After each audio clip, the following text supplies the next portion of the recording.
he befriends these two would-be MTV gangster rap kids. Mark and Lisa, for me, almost walked right off the page. I knew them instantly.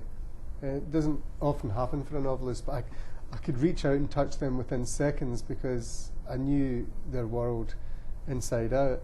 There were new aspects to them, which I found, but their kind of native smallness and their absolute dedication to hate the things they didn't understand seemed to me very familiar.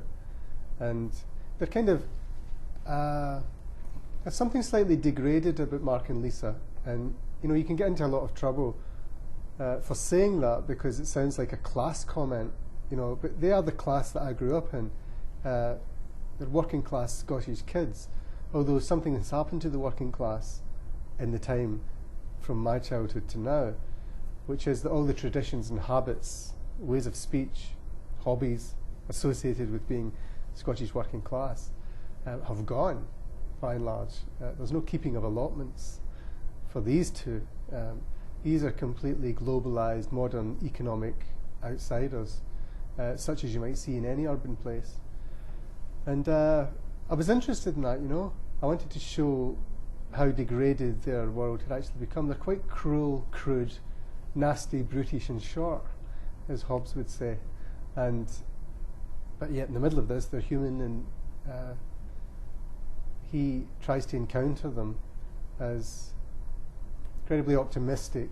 I say he, Father David, tries to encounter them as these sites of pure optimism and energy and vitality. Of course, that says more about him than it does about them.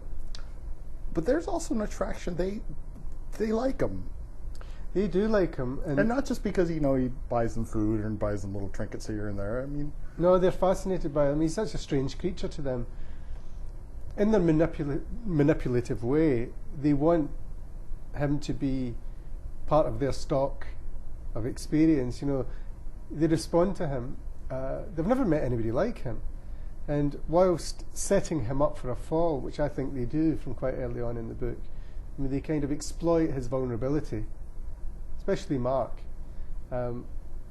Mark has that perhaps unknowing attractiveness, but nevertheless he knows the power he has over this guy. But he does like him, you're right, and that's what I wanted to get into this, was the complexity of the relationships, that it isn't just about straw men knocking each other down. It was very much a case of their humanity is on display from time to time, as is his.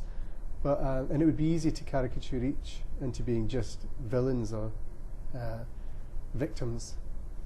I think that they see something in him that's so different from them, but it does attract them. English is a very limited language, despite having double the vocabulary of the next closest one, because we only have one word, love. But this seems to, and the Greek said what, agape and eros, and 6 or 7 of them, I think. They were a little more precise than we are. But this book seems to me it is about love in all its, and you investigate all its permutations. I'm glad you see it that way, because that's really what the centre of the book is. It's an attempt to explore how we experience love, both the challenges and the joys and the triumphs of it, but also the terribly detaining failures and disappointments and longueurs that exist around love. It being so many things at once, only some of them reachable, touchable, memorable, keepable.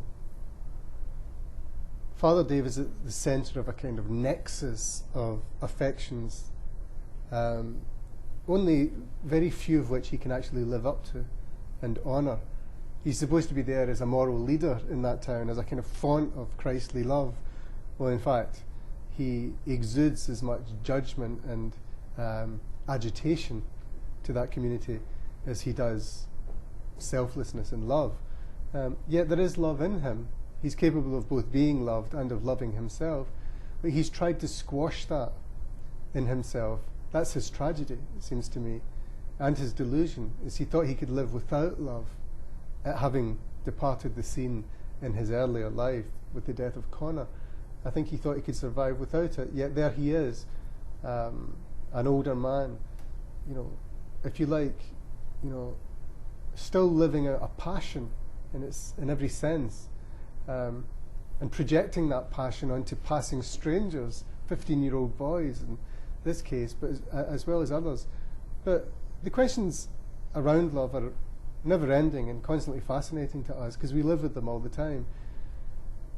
The question of maternal love, the relationship between he and his mother in the book, becomes central.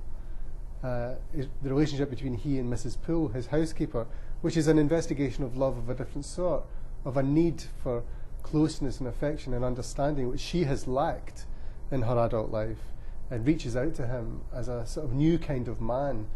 But there he is, again, a bit unreachable. She tells him off for offering her cliches when what she needs is perhaps some sort of soothing empathy, another kind of love, which he signally fails to give her until later in the book.